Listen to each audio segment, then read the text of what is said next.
आते हैं। Pakistan peoples party वो पार्टी है जिसने फांसियों के फंदे चूम कर अपने गले में डाले थे उन नौजवानों ने, जिनमें नौजवानों ने अपने आप को आग लगाई थी, खुदसोजियां की थी।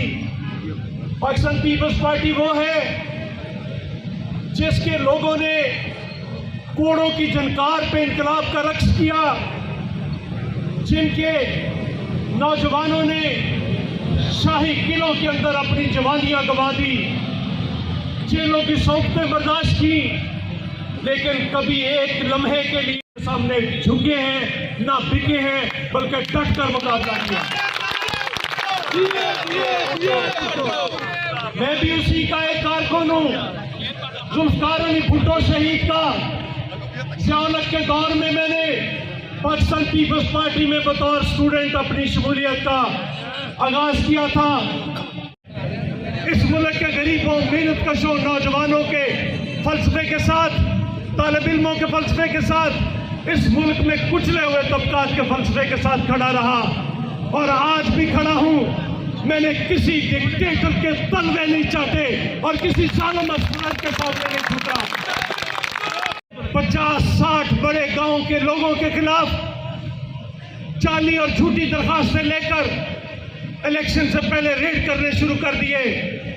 जहां पे वो देखते थे कि हम मजबूत है, जीत रहे हैं, वहां पे उन्होंने ये हरकतें और ये तमाशे शुरू कर दिए और वहां पे जाली और झूठी दरखास्तों के जरिए वहां पे लोगों को अपने घरों को छोड़ने पर मजबूर किया गया।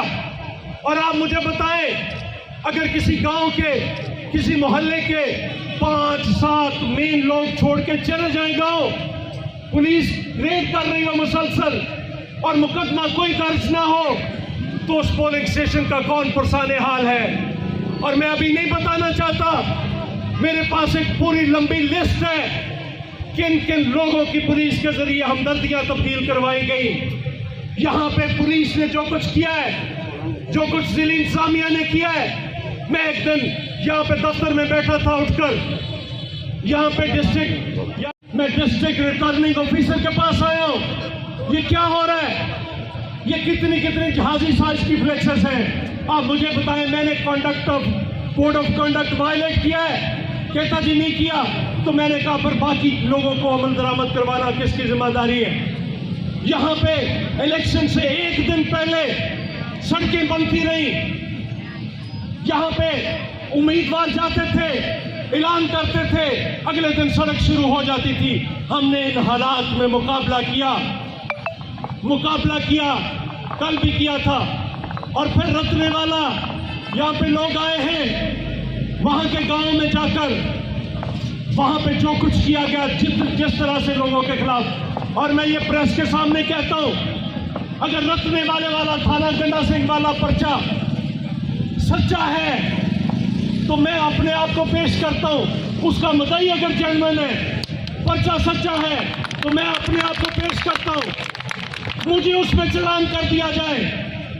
और अगर वो झूठा है तो फिर डीसी कसूर को उसके अंदर चालान कर दिया, डीपीओ कसूर को उसके अंदर चालान कर दिया गया। जैसे ये गुजर बरादरी के 2 गिरोहों का झगड़ा था और दर्जनों कत्ल हुए। ये मुस्तफाबाद के अंदर मियां बरादरी का और भुट्टा बरादरी का 35 साल झगड़ा रहा, दर्जनों लोग कत्ल हुए और फिर सुलह हुई। मैंने वहां पे जाकर कहा कि मैं नहीं चाहता कि यहाँ पे रतने वाले के दोस्त आए हुए हैं, जहाँ पे बैठे हाथ खड़े करें। जो रतने वाले के दोस्त हैं, ये सारे दोस्त हैं, ये यहाँ से अमन का पैगाम लेकर हम यहाँ पे बैठकर एक लंबा धरना देना चाहते थे। मैं खुद बैठना चाहता था और मुस्तकिल बैठना चाहता था, फिर मैं देखता ये क्या करते। लेकिन कल पंजाब पुलिस की आईजी की तरफ से इंटरवेंशन हुई, मुझे आरपीओ का फोन आया, उसने मुझसे 2 दिन मांगे, मंडे तक। उसने कहा ये सब कुछ अब मेरे हवाले है, जितने पर्चे हुए, जो झूठे और जाली केस टू केस देखेंगे।